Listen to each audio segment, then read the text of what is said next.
हजुर नमस्ते सबैलाई सम्झिन्छ मैले एकदम हेर्नुस् आज चाहिँ मेरो चाहिँ आज 6 दिनको बसाइ पछि मेरो चाहिँ फिर्ते सवारी भयो मेरो चाहिँ थाई बसोबास नगरी देवदह नगरपालिका नम्बर 5 स्थित खैरेनी बजारमा म चाहिँ भन्नुपर्दाखेरि तपाईको ठ्याक्कै भन्नुपर्दाखेरि म चाहिँ यही पुसको 5 गते म पार चाहिँ सेगा जिल्ला वाली नगरपालिका वार्ड नम्बर 14 स्थित मेरो जन्मथलो होक्री भन्ने गाउँमा गएर आज फर्किनेछु मित्र। मलाई चाहिँ भोलिबाट यही चाहिँ पनि अब भेट्न पाइन्छ मेरो जन्मस्थान खैरेनी बजारमा है।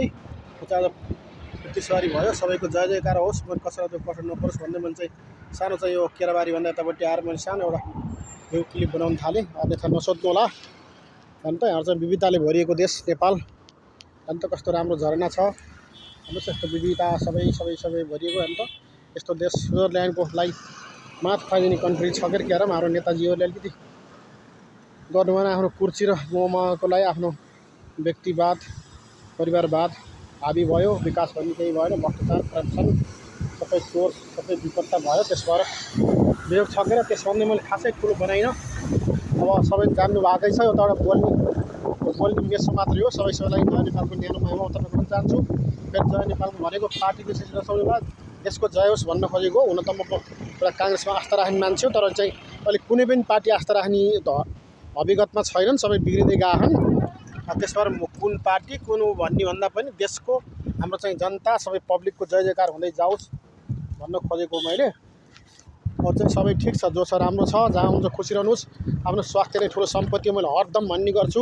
स्वास्थ्य रह्यो भने अन्त यसरी फोटो खिच्न जम्मै डुल्न घुम्न जहाँ मन त्यहाँ ठाउँको ठाउँ पुग्न सकिन्छ। त्यो शक्ति भनेको स्वास्थ्य रहनु पर्यो। हामी स्वास्थ्य रह्यो भने सबै जे हुनुपर्ने हुन्छ मित्र। त्यसको आफ्नो ख्याल गर्नु होला। मेरो छोरा सन्तति मेरो घर परिवार मेरो चाहिँ आफू इष्टमित्र चाहे जोसुकै मानव जातिमा कहिले रोग व्यथा केही पनि नहोस्। जहाँ हुन्छ स्वास्थ्य रहनु खुसी रहनु। त्यसो भन्दै म चाहिँ ठुलो बडको बनाइन।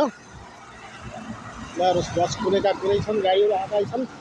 यहाँ चाहिँ मान्छेहरूको फोटो खिच्ने राम्रो जक्सन जस्तो रहेछ। त्यो भिडभाड पनि छ। त्यसो भन्दै ल है त ल ओके फेरि भेटौँला। नमस्ते जय नेपाल। जहाँ हुन्छ खुसी रहनु होला। आई लभ यू सबै पब्लिक सबै मेरो साथी इष्टमित्र सबैलाई।